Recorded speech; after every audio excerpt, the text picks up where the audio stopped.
वो लड़की अपनी जिंदगी को रोमांच मानकर पश्चिम के जंगलों की खोज में रही। मेरी जिंदगी। क्या मैं बस इतना कह सकती हूँ? मैं बस ये कहना चाहती हूँ कि ये मेरी तरफ से आभार प्रकट करना है। अब अधिकारी उसकी मौत का कारण समझने की कोशिश कर रहे हैं, जो फिलहाल रहस्य है।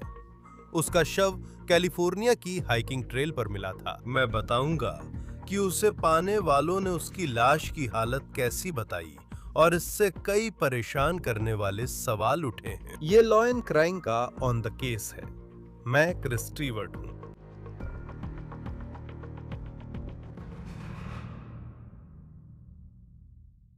दोस्तों, आज के ऑन द केस एपिसोड में बहुत कुछ कवर करना है, लेकिन पहले मैं आपको इस ऐप के बारे में बताना चाहता हूँ।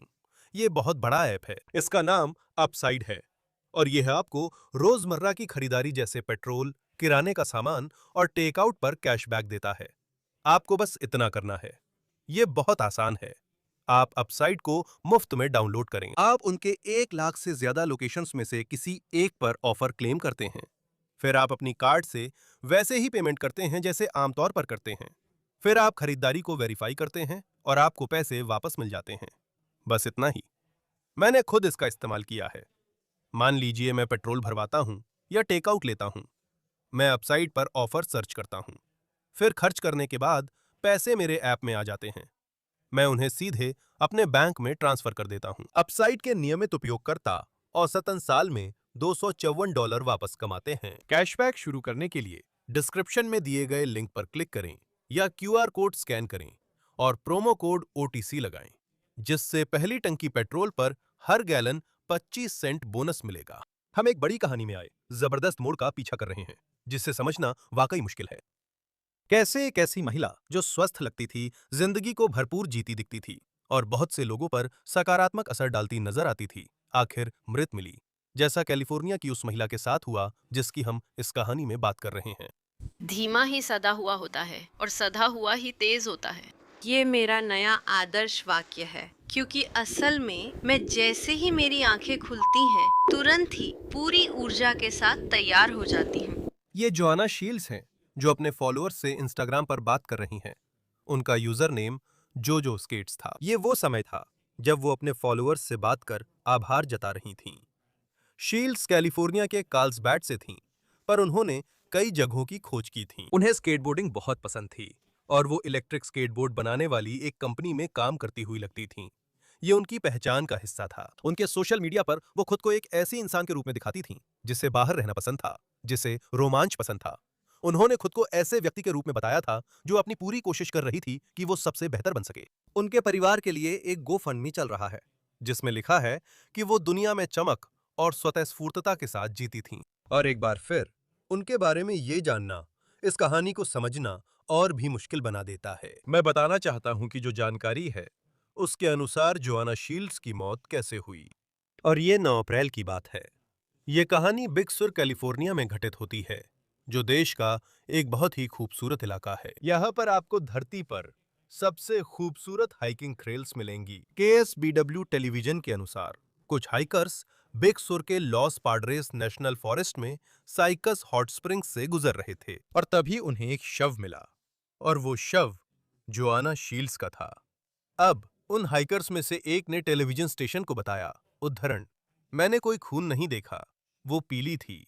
उसकी गर्दन के चारों ओर निशान थे। मैं ये नहीं कहना चाहता कि गला घोटने के निशान थे, लेकिन जब फायर फाइटर ने जैकेट उठाई तो उसने पुष्टि की कि उसके सिर पर बड़ा घाव था। तो उसका शव 9 अप्रैल को मिला था और उसका शव मौसम की कुछ परिस्थितियों और जिस दूर दराज जगह पर वो थी उसकी वजह से अगले दिन यानी 10 तारीख को बरामद किया गया। जोआना का शव नेशनल फॉरेस्ट से निकालने के लिए अधिकारियों ने हेलीकॉप्टर का इस्तेमाल किया, क्योंकि वो जगह पहुंचना कठिन थी। अब उन हाइकर्स ने टेलीविजन स्टेशन को बताया कि उन्होंने एक शव पाया, और इसमें एक दिलचस्प बात थी। उन्होंने बताया वहां एक व्यक्ति था जिसने खुद को जोआना का दोस्त बताया। अब हाइकर्स ने टीवी स्टेशन को बताया कि उस आदमी ने जिसने खुद को उसका दोस्त बताया, वे कहते हैं कि वो बहुत घबराया हुआ लग रहा था, जैसे हैरान हो। उसका चेहरा सुन्न और फीका सा था। जब आप यह सुनते हैं तो यह आपका ध्यान आकर्षित करता है और आपको सतर्क कर देता है कि हम किस तरह की कहानी से निपट रहे हैं। जोआना के दोस्त ने बताया कि वह बाथरूम गई थी। एक हाइकर ने कहा कि करीब 10:30 बजे वह नदी में खुद को साफ कर रही थी। वह उसे ढूंढने गया और उसे पानी में औंधे मुंह नग्न पाया। हाइकर्स ने बताया कि उन्होंने अधिकारियों को भी बयान दिए, सिर्फ मीडिया से नहीं। हम जानते हैं कि जांचकर्ताओं ने जोआना शील्ड्स की मौत को संदिग्ध माना है, लेकिन अभी मौत का कारण स्पष्ट नहीं है। अब जिस हाइकर ने यह सब देखा, उसने कथित तौर पर कहा, उद्धरण, एक तरफ तो हमें नहीं पता था कि वो अपनी जिंदगी का सबसे बुरा दिन जी रहा है, या दूसरी तरफ जैसे उसने किसी को मार डाला हो। तो मैं बस इसी सोच के साथ गया कि ठीक है, बहुत ज्यादा सतर्क रहो, सब कुछ धीरे धीरे करो और यह सुनिश्चित करो कि हर कोई सुरक्षित रहे। पुलिस ने यह नहीं बताया कि वे जोआना की मौत को हत्या या किसी आपराधिक कृत्य का नतीजा मानते हैं या नहीं, लेकिन फिलहाल किसी संभावना से इनकार नहीं किया है। जांचकर्ता अब भी ये जानने की कोशिश कर रहे हैं कि जोआना के साथ क्या हुआ, और उसकी पोस्टमार्टम रिपोर्ट ने और सवाल खड़े कर दिए हैं। जांचकर्ता जोआना की मौत का कारण नहीं जान सके, पर उन्होंने उसकी गर्दन के वे निशान पहचान लिए जिनका जिक्र उन हाइकर्स ने किया था। उन्हें शक था कि ये निशान गला घोटने से हैं, लेकिन अधिकारियों ने साफ किया कि ये निशान ना तो गला घोटे जाने से थे, ना ही किसी आपराधिक कृत्य का नतीजा थे। खबरों के मुताबिक कोरोनर ने वास्तव में कहा कि ये चोटें कीड़ों के कारण होने वाली चोटों के अनुरूप थीं। और हम इस बारे में थोड़ा और बात करेंगे कि ये बात कैसे उस महिला के साथ हुई घटनाओं की समय रेखा में फिट बैठती है, ये जानते हुए कि उसकी गर्दन पर जो भी निशान थे, जिनकी तस्वीरें हमने नहीं देखी हैं, वे इस जंगल में कीड़ों के कारण हुए थे। केएसबीडब्ल्यू के अनुसार जांचकर्ता जोआना की मौत को संदिग्ध मानते हैं और किसी आपराधिक कृत्य की संभावना से इनकार नहीं करते। अधिकारियों को अब भी विश्व विज्ञान रिपोर्ट का इंतजार है, ताकि जोआना की मौत के वक्त उनके शरीर में मौजूद चीज का पता चल सके। मामला यह है कि उस रिपोर्ट के नतीजे आने में 6 से 8 हफ्ते लग सकते हैं।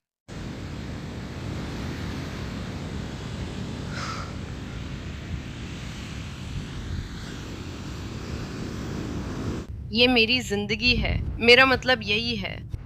मैं जिंदा होने के लिए बहुत आभारी हूँ। और मेरी जिंदगी में ऐसे पल भी आए हैं जब आप जानते हैं, मैं लगभग मरने की कगार पर पहुंच गई थी, और वो कोई सोच समझ कर लिया गया फैसला नहीं था। उस इंस्टाग्राम लाइव में जिसे जोआना शील्ड्स ने पोस्ट किया था, उन्होंने सकारात्मकता और आभार पर चर्चा की थी। उन्होंने अपने अतीत में मानसिक स्वास्थ्य से जुड़ी परेशानियों के बारे में भी बात की। एक और वीडियो है जो YouTube पर पोस्ट किया गया है, जिसमें वो डिप्रेशन और चिंता से जूझने और फिर से एक अच्छी स्थिति में लौटने के लिए संघर्ष करने की बात करती हैं। जोआना के गोफंडमी पर लिखा है, वो हवा और धूप जैसी थी, अक्सर स्केटबोर्ड पर मुस्कुराती थी, जिससे उसकी नीली आंखें और चमक जाती थीं। जोआना एक साहसी और प्रेरणादायक व्यक्ति थी, जिसने सभी को प्रभावित किया। अब हमारे साथ जुड़िए ताकि हम इस पर चर्चा करें। ये बहुत दुखद और त्रासदीपूर्ण है जब आप किसी जीवंत व्यक्ति की कमी के बारे में सोचते हैं, और ये एक रहस्य भी है। मैट इरविन, सेवानिवृत्त जासूस, कानून प्रवर्तन प्रशिक्षक। आपका यहाँ होना हमेशा अच्छा लगता है, आप जानते हैं, लॉ एंड क्राइम पर। इस वक्त आपको सबसे ज्यादा क्या ध्यान खींचता है, खासकर अब जब पोस्टमार्टम रिपोर्ट आ चुकी है और उससे ये तय नहीं हो पा रहा कि जोआना शील्ड्स के साथ क्या हुआ? देखिए, जैसा आपने कहा, ये अभी पूरी तरह से एक रहस्य ही है, और मुझे जो बात सबसे खास लगती है वो ये है कि मारियो शेरिफ विभाग अपने सर्वोत्तम तरीकों और अच्छी पुलिसिंग के लिहाज से वही कर रहा है जो उसे करना चाहिए। यानी जब भी आपके पास वो होता है जिसे हम बिना गवाह वाली मौत कहते हैं, यानी जब कोई व्यक्ति मर जाता है और वहां कोई निष्पक्ष तीसरा पक्ष नहीं होता जो आपको बताए कि क्या हुआ, आप इससे अपराध मानते हैं जब तक तथ्य कुछ और ना बताएं। और इसलिए वे बिल्कुल वैसे ही आगे बढ़ रहे हैं जैसे उन्हें करना चाहिए, और बहुत सावधानी से, क्योंकि जब आप जल्दबाजी में निष्कर्ष पर पहुंचते हैं और सभी तथ्य सामने आने से पहले ही तय कर लेते हैं कि कुछ आकस्मिक या प्राकृतिक है, तो आप कई बातें नजरअंदाज कर देते हैं, सबूत खो जाते हैं, वे दूषित हो जाते हैं, और जांच में बाद में उन गलतियों को सुधारना बहुत मुश्किल हो जाता है। वे सावधानी से आगे बढ़ रहे हैं और इससे अभी खुला सवाल मान रहे हैं। मुझे लगता है अभी यही सही तरीका है। जब आप पोस्टमार्टम रिपोर्ट देखते हैं और वो उसकी मौत के कारण के मामले में अनिर्णायक आती है, लेकिन एक बड़ी बात थी, एक महत्वपूर्ण जानकारी सामने आई, क्योंकि वहां कुछ हाइकर्स थे जिन्होंने कहा कि उन्होंने उसकी लाश पाई थी और उन्होंने उसकी गर्दन पर निशानों के बारे में बात की थी। और जब आप बाहर से ये सुनते हैं तो आपको चिंता होती है कि यह कोई ऐसा व्यक्ति था जिस पर हमला किया गया था, शायद उसका गला दबाया गया या उसका दम घोटा गया। पुलिस का कहना है कि ऐसा नहीं है, ये वैसे ही दिखते हैं और हमने निशानों की तस्वीरें नहीं देखी हैं। आप जानते हैं, कौन जानता है वे कैसे दिखते हैं, लेकिन उनका कहना है कि वे कीड़ों के निशान थे, जो कि बहुत कुछ हो सकता है। मुझे पता है कि चींटियों के बारे में अटकलें लगाई गई थीं। मैंने कभी ऐसा नहीं सुना। इस हिस्से पर आपकी राय क्या है? बस यही, आप जानते हैं, फिर से हमें नहीं पता कि ये निशान कैसे दिखते हैं। तो हो सकता है कि जब हम इसे देखें तो हमें लगे हाँ, साफ है कि यही है। लेकिन आप क्या सोचते हैं? देखिए, मुझे चींटियों और कीड़ों के बारे में खास तौर पर इस मामले में ज़्यादा जानकारी नहीं है, लेकिन जब भी कोई किसी भी वजह से मरता है तो खुले माहौल में और खासकर इस तरह के बीहड़ प्राकृतिक इलाके में, जैसे कि बिग सुर के आसपास, ये आम बात है कि शरीर के साथ किसी न किसी तरह की जानवरों की गतिविधि जुड़ी होती है। तो ये कोई असामान्य बात नहीं है। ये भी असामान्य नहीं है कि कोई व्यक्ति दुर्घटनावश या प्राकृतिक कारणों से मर जाए और फिर भी किसी राहगीर या देखने वाले को वो दृश्य काफ़ी डरावना लगे। इसमें कुछ भी चौंकाने वाला नहीं है। मुझे लगता है कि मेडिकल एग्जामिनर और पुलिस मिस शील्ड्स के अवशेषों की बहुत ध्यान से जांच कर रहे हैं, ताकि कोई ऐसा चोट का निशान मिल सके जो गिरने या अन्य प्राकृतिक कारणों से मेल ना खाता हो, परिस्थितियों के आधार पर। मुझे लगता है कि वे उस जगह को भी बहुत ध्यान से देख रहे हैं जहां उन्हें पाया गया था, ताकि ये पता चल सके कि क्या सबूत ये दिखाते हैं कि उनकी मौत वहीं हुई थी या फिर कोई सबूत है कि उनकी मौत के बाद उन्हें वहां लाया गया था। और उसमें ऐसी चीजें हो सकती हैं जैसे उस इलाके की ना होने वाली जैविक सामग्री। ये कुछ ऐसा भी हो सकता है जैसे घसीटने के निशान। ऐसे मामले में जहां किसी को बहुत ज्यादा खून बहा हो, अगर जिस जगह उन्हें पाया गया वहां ज्यादा खून नहीं है, तो जाहिर है इसका मतलब है कि उनकी मौत कहीं और हुई। मुझे यकीन है वे उसकी पृष्ठभूमि ध्यान से देख रहे हैं। घटना से पहले अगर उसने किसी से कहा हो कि वो खुद को नुकसान पहुंचाना चाहती है, या उसकी जिंदगी में कोई ऐसा था जिससे उसे डर या खतरा लगता था। दुर्भाग्यवश जब महिलाओं की हत्या होती है, तो अगर वे ऐसी गतिविधियों में शामिल नहीं हैं जिनसे वे कई खतरनाक अजनबियों के संपर्क में आती हैं, तो ज्यादातर मामलों में उनकी हत्या उनके करीबी साथी या पूर्व साथी ही करते हैं। मुझे विश्वास है ये सभी जांच के पहलू हैं और वे इन पर ध्यान देंगे। उसके अवशेष, वे उस जगह को भी देखेंगे जहां वो मिली थी, और वे उसकी जिंदगी में मौजूद लोगों की भी जांच करेंगे, ताकि पता चल सके कि क्या इनमें से कुछ भी उन्हें यह बता सकता है कि यहाँ क्या हुआ था। तो ये हाइकर्स बाद में एक स्थानीय टेलीविजन स्टेशन को इंटरव्यू देते हैं और यहीं से ऐसा लगता है हमें जांच और उसमें आगे क्या चल रहा है इसकी कुछ जानकारी मिलती है। उन्होंने सिर्फ उसकी लाश मिलने की बात नहीं की, बल्कि उस व्यक्ति का भी जिक्र किया जिसने उसका दोस्त होने और कथित तौर पर उसके साथ हाइकिंग पर होने का दावा किया। और ये व्यक्ति, आप जानते हैं, ये थोड़ा मुश्किल है क्योंकि ये इन हाइकर्स के नजरिए से है। आपके दिमाग में इस व्यक्ति की एक तस्वीर बन जाती है कि वो कैसा है। हमने उन्हें नहीं देखा, लेकिन कहते हैं वह व्यक्ति घबराया था। फिर जोआना शील्ड की लाश मिली और शायद उन्होंने मदद के लिए कॉल किया। एक जांचकर्ता के रूप में जब आप किसी व्यक्ति के पास जाते हैं, चाहे वह दोस्त हो जो शायद बैकपैकिंग पर गया हो और वहां कोई हादसा हुआ हो जिससे सब कुछ समझ में आ जाए, उस बिंदु तक पहुंचने से पहले आप इस व्यक्ति से कैसे बात करते हैं और समझते हैं कि क्या हुआ। खैर, सबसे पहले उन हाइकर्स से बात करते हुए मुझे बिल्कुल भी हैरानी नहीं है कि वे जो कुछ उन्होंने देखा उससे अभिभूत हैं, और शायद उसमें हर तरह की सबसे बुरी संभावनाओं को देख रहे हैं। मृत शरीर देखना बहुत आघातकारी होता है।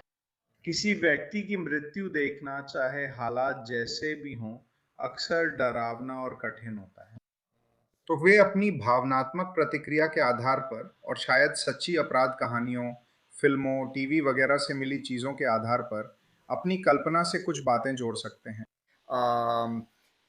जहाँ तक उस व्यक्ति की बात है जो उस समय उनके साथ हो सकता था, मेरा मतलब है, वो इस मामले में निश्चित रूप से एक महत्वपूर्ण जानकारी का स्रोत होगा।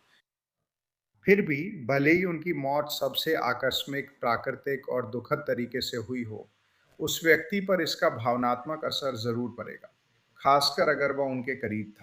इसलिए अगर वो व्यक्ति घबराया हुआ या सदमे में है, तो यह जरूरी नहीं कि वह किसी तरह की दोषी होने का संकेत हो, लेकिन निश्चित रूप से जांच के लिए जो भी जानकारी उनके पास है वो बहुत महत्वपूर्ण होगी। यह ध्यान देना महत्वपूर्ण है कि आप कानून प्रवर्तन वहां के शेरिफ कार्यालय मॉन्टेरे काउंटी में उन्होंने इस मौत को संदिग्ध बताया है। यह निश्चित रूप से रहस्यमय है, लेकिन इसे हत्या नहीं कहा गया है। हमें नहीं पता कि इसमें किसी और की आपराधिक संलिप्तता थी या नहीं। ऐसी संलिप्तता को भी अभी तक खारिज नहीं किया गया है, तो हम एक तरह से इंतजार की स्थिति में हैं जब तक कि यह मामला आगे नहीं बढ़ता।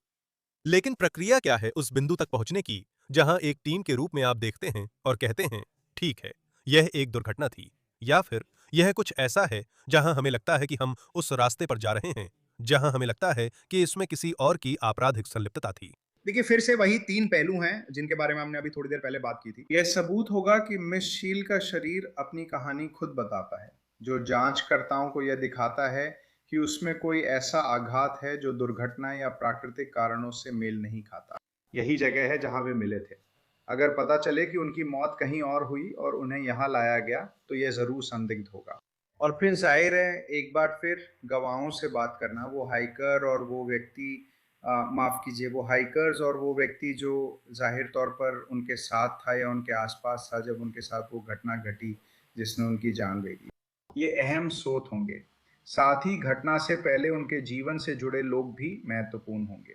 जो भी बातें उन्होंने लोगों को अपनी इस हाइक की योजना के बारे में बताई हों, अपने जीवन की योजनाओं के बारे में बताई हों, कोई भी व्यक्ति जिससे उन्हें खतरा महसूस हुआ हो या डर लगा हो, या कोई भी रिश्ता जिसमें वो थीं और जिससे उन्हें कोई नुकसान हो सकता था, ये सब बातें अहम होंगी। ये सारी बातें इस जांच का हिस्सा बनने वाली हैं। और एक बार फिर वे बिल्कुल वैसे ही आगे बढ़ रहे हैं जैसे उन्हें करना चाहिए। ऐसी मौत जिसका कोई प्रत्यक्षदर्शी ना हो संदिग्ध होती है, और जब तक कुछ और साबित ना हो जाए तब तक इसे अपराध की तरह ही देखा जाना चाहिए। उस जगह के बारे में सोचिए जहां उसकी लाश मिली। ये जगहें गर्म पानी के झरनों जैसी हैं, लेकिन ये नेशनल फॉरेस्ट में इतनी अंदर हैं कि वहां से लाश निकालने के लिए हेलीकॉप्टर बुलाना पड़ा, जो बिक्सर में हाइकिंग के वक्त आम है। लेकिन उसकी लाश पानी में मिली और उसके आसपास के हालात भी ऐसे थे। मैं बस सोच रहा हूं, ऐसी जगह पर सबूत कैसे इकट्ठा किए जाते हैं जहां निश्चित रूप से पानी में होना एक बात है, लेकिन फिर उसके आसपास के माहौल का क्या? देखिए, आप अहम बातें कह रहे हैं। सबसे पहले, जहाँ उसकी लाश मिली, वो बहुत दूर-दराज और बीहड़ इलाका है। ये उसी ट्रेल की ओर देखने जैसा है जहाँ वो थी, और हाइकर्स के लिए नोटिस है कि रास्ता चुनौतीपूर्ण, खड़ी चढ़ाई और बीहड़ है। तो ये निश्चित ही ऐसा इलाका है जहाँ आप गिर सकते हैं या कोई हादसा हो सकता है जो आपको गंभीर रूप से घायल कर सकता है या आपकी जान भी जा सकती है। तो कुछ मायनों में ये ज़्यादा प्राकृतिक या दुर्घटनावश होने वाली व्याख्या की तरफ इशारा करता है। लेकिन जहाँ तक घटनास्थल पे काम करने की बात है, मेरा मतलब है पानी के साथ काम करना मुश्किल होता है, क्योंकि ये चीज़ों को खराब कर देता है, ये चीज़ों को हटा भी सकता है। पानी में कुछ चीज़ें होती हैं जो चिपक जाती हैं। तो ये एक मुश्किल माध्यम है, लेकिन ऐसे लोग हैं जिन्होंने अपना पूरा करियर इसी क्षेत्र में विशेषज्ञता हासिल करने में लगा दिया है। और फिर भी ये जाँच के लायक घटनास्थल होना चाहिए। क्या इससे पता चलता है कि पोस्टमार्टम रिपोर्ट मौत का कारण नहीं बता पाई? ये अच्छा सवाल है, मैंने नहीं देखा इसलिए विवरण नहीं जानता, लेकिन उम्मीद करता हूँ इसका मतलब ये है कि उसके शरीर को जो चोटें आईं उनमें कुछ भी ऐसा स्पष्ट नहीं है जो उसके खिलाफ किसी तरह की हिंसक घटना की ओर इशारा करता हो। मतलब अगर उसके सिर में चोट है तो वो कई कारणों से हो सकती है, चाहे वो दुर्घटनावश हो या जानबूझकर। और अगर यही उसके शरीर की कहानी है जो हमें इस समय पता चल रही है, तो ये वास्तव में इस सवाल का जवाब नहीं देती कि वो चोट किस तरह से लगी थी। मुझे पता है, वे टॉक्सिकोलॉजी रिपोर्ट का इंतजार कर रहे हैं। मुझे लगता है देखने वाले सभी जानते हैं कि टॉक्सिकोलॉजी टेस्ट से पता चलेगा उस वक्त उसके शरीर में क्या था। लेकिन ये कितनी संभावना है कि मौत के कारण का जवाब टॉक्सिकोलॉजी टेस्ट से मिलेगा, जबकि ऑटोप्सी से ये पता नहीं चल पाया? ये एक बेहतरीन सवाल है। आप जानते हैं, ये कहना वाकई मुश्किल है। मुझे नहीं पता कि वो अपनी मर्जी से नियमित रूप से किस तरह के पदार्थ लेती थी। वो स्वेच्छा से नियमित रूप से कुछ ले रही थी। उसकी जीवन शैली या दवाओं के बारे में मुझे जानकारी नहीं है। आप जानते हैं, मुझे नहीं पता वो क्या ले रही थी। मेरा मतलब है, अगर आप किसी दूर-दराज और कठिन इलाके में ट्रैकिंग कर रहे हैं, तो कुछ पदार्थ चाहे कानूनी हो या अवैध, भ्रम, निर्जलीकरण और अधिक गर्मी जैसी समस्याएं पैदा कर सकते हैं, जो वहाँ बहुत खतरनाक हो सकती हैं।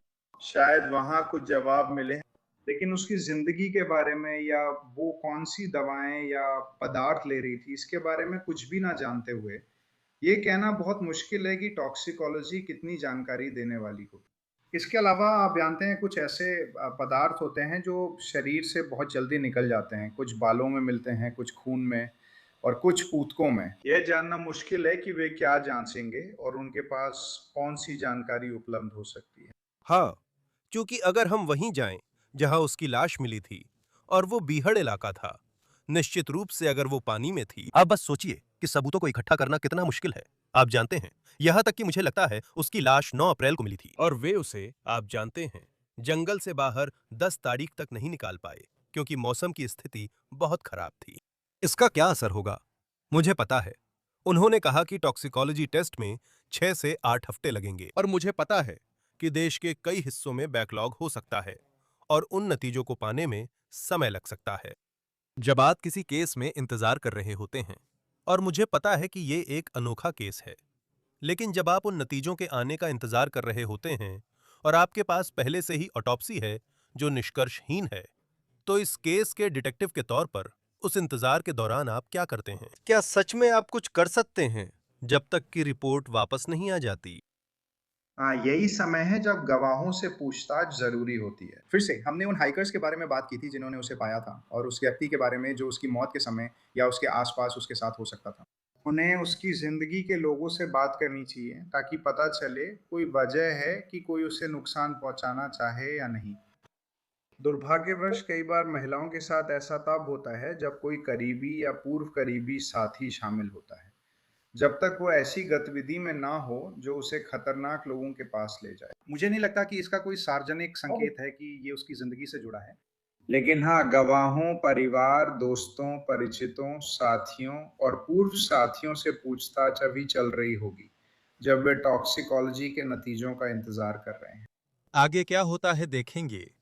जब जान का नुकसान होता है तो दुख होता है, लेकिन ये भी एक रहस्य है जो बिग सुर में सामने आ रहा है और उम्मीद है कि हमें कुछ जवाब मिलेंगे, खासकर इस युवा महिला के परिवार और दोस्तों के लिए। मैट इरविन, सेवानिवृत्त जासूस और कानून प्रवर्तन प्रशिक्षक। आपको लॉ एंड क्राइम पर केस समझाते देखना अच्छा लगता है। हम आपकी सराहना करते हैं। धन्यवाद प्रेस। ये था on the case, law and crime द्वारा प्रस्तुत। यूट्यूब, स्पॉटिफाई पर सब्सक्राइब करें और पीकॉक पर देखें। मैं क्रिस स्टीवर्ट हूं। फिर मिलेंगे।